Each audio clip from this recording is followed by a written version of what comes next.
السلام علیکم ورحمۃ اللہ وبرکاتہ۔ بسم اللہ الرحمن الرحیم۔ اسلامک کہانی میں آپ کو خوش آمدید۔ رات کا آخری پہر تھا، سردی تھی کہ ہڈیوں کے اندر تک گھسی جا رہی تھی۔ بارش بھی اتنی تیز تھی جیسے آج اگلی پچھلی کسر نکال کر رہے گی۔ میں اپنی کار میں دوسرے شہر کے ایک کاروباری دورے سے واپس آ رہا تھا اور کار کا ہیٹر چلنے کے باوجود میں سردی محسوس کر رہا تھا۔ دل میں ایک ہی خواہش تھی کہ بس جلد از جلد گھر پہنچ کر بستر میں گھس کر سو جاؤں۔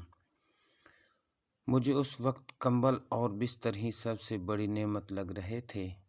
سڑکیں بالکل سنسان تھیں، حتیٰ کہ کوئی جانور بھی نظر نہیں آ رہا تھا۔ لوگ اس سرد موسم میں اپنے گرم بستروں میں دبکے ہوئے تھے۔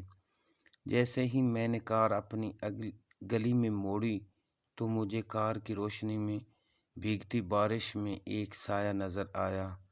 اس نے بارش سے بچنے کے لیے سر پر پلاسٹک کے تھیلے جیسا کچھ اوڑھا ہوا تھا اور وہ گلی میں کھڑے پانی سے بچتا بچاتا آہستہ آہستہ چل رہا تھا۔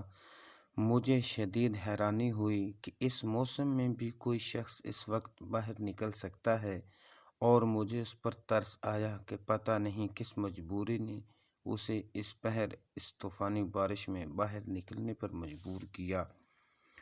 میں نے گاڑی اس کے قریب جا کر روکی اور شیشہ نیچے کر کے اس سے پوچھا، بھائی صاحب، آپ کہاں جا رہے ہیں؟ آئیے میں آپ کو چھوڑ دیتا ہوں۔ اس نے میری طرف دیکھ کر کہا، شکریہ بھائی، بس میں یہاں قریب ہی تو جا رہا ہوں، اس لیے پیدل ہی چلا جاؤں گا۔ میں نے تجسس بھرے لہجے میں پوچھا، اس وقت آپ کہاں جا رہے ہیں؟ اس نے بڑی متانت سے جواب دیا، مسجد۔ میں نے حیرانی سے پوچھا، اس وقت مسجد میں کیا کرنے جا رہے ہیں؟ اس نے کہا، میں اس مسجد کا مؤذن ہوں اور فجر کی اذان دینے کے لیے مسجد میں جا رہا ہوں۔ یہ کہہ کر وہ اپنے راستے پر چل پڑا اور مجھے ایک نئی سوچ میں گم کر گیا۔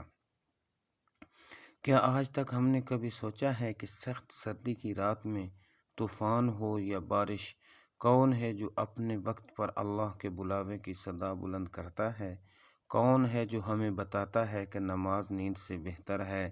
کون ہے جو یہ اعلان کرتا ہے، آؤ نماز کی طرف، آؤ کامیابی کی طرف؟ اور اسے اس کامیابی کا کتنا یقین ہے کہ اسے اس فرض کے ادا کرنے سے نہ تو سردی روک سکتی ہے اور نہ بارش۔